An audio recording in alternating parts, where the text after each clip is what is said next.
Armas. We've got a fun review today because we're talking about Netflix's The Gray Man. Generally, I don't get as excited for Netflix original films anymore just because of the sheer quantity of them, but there are a handful each and every year that I do get super excited for, and The Gray Man was one of them, especially due to the fact that this is a massive budget action spy thriller, $200 million budget, and it's brought to us by the Russo Brothers, who we all know from their classics from the Marvel Cinematic Universe. The Gray Man follows Sierra 6, a highly skilled former CIA operative who's now on the run from a psychotic former colleague of his that puts a bounty on his head that sets off a global manhunt by international assassins. Now, I've never read the Gray Man novels that this film is based upon, but if there's anything like the films whatsoever, it does feel like a big amalgamation of a lot of the other big popular action films of the genre. There's Mission Impossible, James Bond, especially James Bond. It feels very much like an American James Bond. Fast and the Furious, and even a little bit tinge of Winter Soldier, which makes sense because this is from the Russo Brothers. Basically what I'm saying is the film doesn't exactly reinvent the genre as a whole when it comes to action films,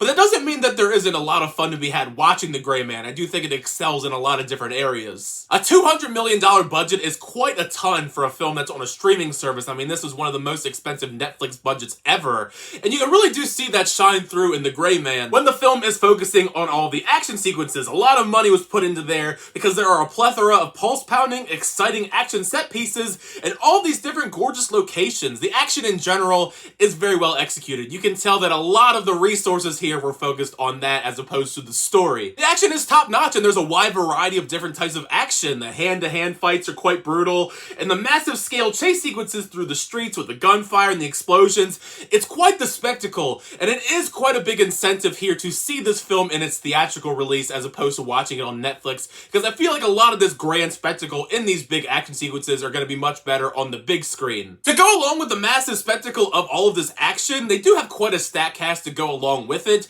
This is probably one of the best ensembles I've seen in a Netflix film in a very long time. I mean, no surprise here. I know that's not really a shock, but the best two actors probably in this are Ryan Gosling and Chris Evans. Each of them brings something interesting and unique to their characters. Ryan Gosling, I mean, he's always going to do that thing where he's the stoic leading man that has a lot of charm, and it does fit well into the character that he's playing in this, Court Gendry, Sierra 6. However, my favorite of the two has to be Chris Evans. I'm loving the fact that Chris Evans has decided to take on more villainous roles ever since he stopped playing Captain America. Like, he was the villain in Knives Out, now he's the villain in The Gray Man. I think it suits him quite well. I think he's fantastic in these villainous type of roles. Plus, he's just got a killer look. I love the look here that Chris Evans has going on with the mustache and the crew cut. It's pretty awesome. The dynamic between his character and Ryan Gosling's character makes this movie much more enjoyable in my opinion because of the fact they have such great chemistry on screen. Even when they're not having these big, bombastic, badass fight sequences, it's just a lot of fun having them banter back and forth with one another, as there's surprisingly a good amount of laughs throughout the film between the two of them,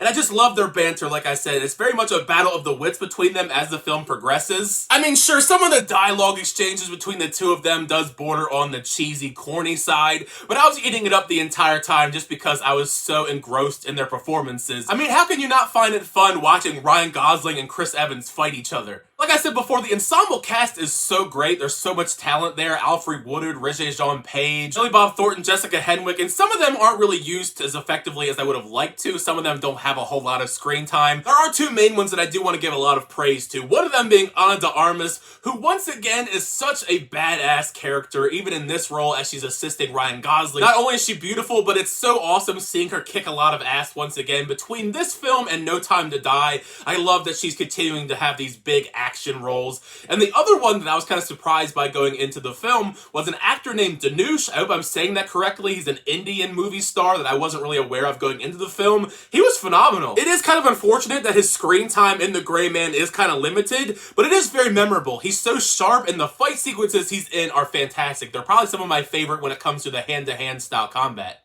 As I said before, The Gray Man doesn't have the greatest story. It's a story that you've seen time and time before if you've watched many films in the spy action thriller genre where Ryan Gosling's character is on the run because he learns about some info he's not supposed to. So I wouldn't go into this expecting a phenomenal script. I do think this film is saved a lot by the great action sequences. I certainly never was bored watching The Gray Man, watching everything unfold, but as the story goes on, it does feel kind of obvious the direction where the story is going to lead. Like, you pretty much know where the the story's gonna go probably by like the midway point of the film. Even if I do share a lot of praise for a lot of the action in The Gray Man, there is a handful of action sequences that I don't think are filmed the best. The cinematography makes it kind of hard to follow some of the ideas of what's going on in them, which is kind of one of the complaints I remember back when The Winter Soldier came out. Some of the action in that is kind of shaky. You don't know what's going on necessarily. So just expect that with some of the action sequences. All around, The Gray Man is a solid action spy thriller from Netflix. It's sleek and it gives exactly what you want from an action film, despite a very stereotypical plot line. This very much could be a potential franchise for Netflix if we do continue to go forward after this film. I'm not sure how this film's going to do financially or what the parameters are to have a successful Netflix film, but we do know that there are quite a bit of Gray Man novels in the series, so if we want to continue on, I could definitely see the franchise potential here, especially due to the fact that we sunk so much money into this project, $200 million. You would hope it would spin off into something at the very least. But anyway, it is in theaters this week if you want to see it in theaters. Also, it'll be on Netflix next week, but I think you're going to get more of it if you do watch it in theaters. Otherwise, it'll be on Netflix the 22nd. But now you've heard my thoughts on The Gray Man. Make sure you share your thoughts down below. What did you think of the film? Did you like the film? Dislike the film? Would you like to see more in the Gray Man franchise, whether it be films, TV? I mean, it is Netflix after all. Maybe they'll have a bunch of different types of spin-offs. Either way, thank you guys. Always check the reviews. I really appreciate that. Make sure to like on the video. Also, subscribe to the channel so you update reviews, reactions, unboxings, and more. Next time, I'll see you guys later.